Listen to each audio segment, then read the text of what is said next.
Alors du coup, est-ce que un musulman a le droit de débattre? La réponse est oui.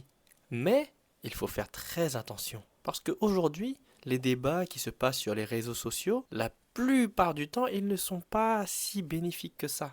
Il y a eu des débats qui ont été bénéfiques, mais la majorité ne le sont pas aujourd'hui. Le musulman doit se rappeler que la vraie victoire dans un débat, ce n'est pas dans la satisfaction de l'ego. La vraie victoire, elle est dans l'humilité devant Allah Azawajal.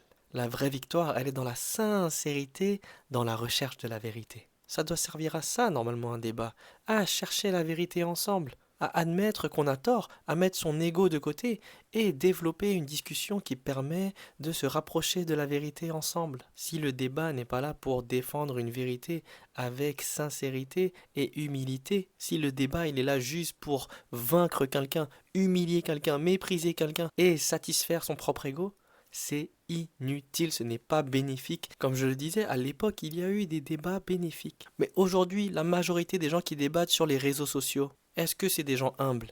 Est-ce que c'est des gens sincères dans leur recherche de la vérité? Est-ce que c'est des gens qui respectent les autres? Ou est-ce que c'est plutôt des gens qui veulent faire des débats juste pour être applaudis, juste pour exister dans le conflit, juste pour avoir le dernier mot et prouver qu'ils sont intelligents? Il y a des gens qui viennent dans mes commentaires en me disant tu dois débattre avec un tel et un tel. Ils mettent tous les gens, tous les imams en PLS. Mais pourquoi est-ce que je vais perdre mon temps à débattre avec des gens qui font cela pour satisfaire leur ego? Enfin voilà, pour mes frères et sœurs en islam, si jamais vous vous retrouvez dans une situation où il faut débattre, souvenez-vous qu'il faut rester humble, qu'il ne faut pas mépriser les autres, qu'il ne faut pas humilier ou rabaisser les autres. Il faut toujours se protéger de l'arrogance et de l'orgueil. Le but, ce ne sera jamais de gagner un argument, on s'en fiche de ça. Le but est de partager la vérité à notre interlocuteur pour se rapprocher de la vérité et pour nos frères et sœurs pour se rapprocher d'Allah. Et lorsqu'on se trompe, on le reconnaît avec calme et humilité. Car reconnaître et admettre ses erreurs fait partie d'une grande qualité du musulman. Un vrai débat,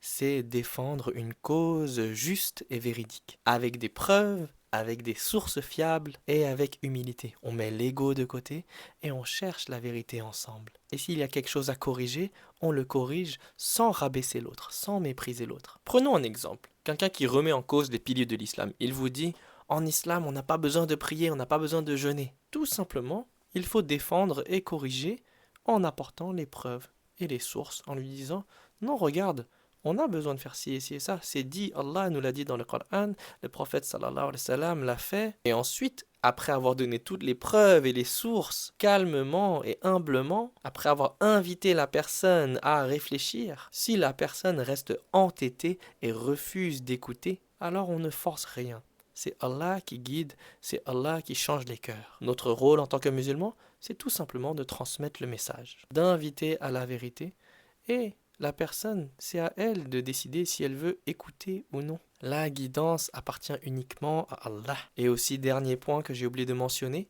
écoutez pour comprendre l'autre.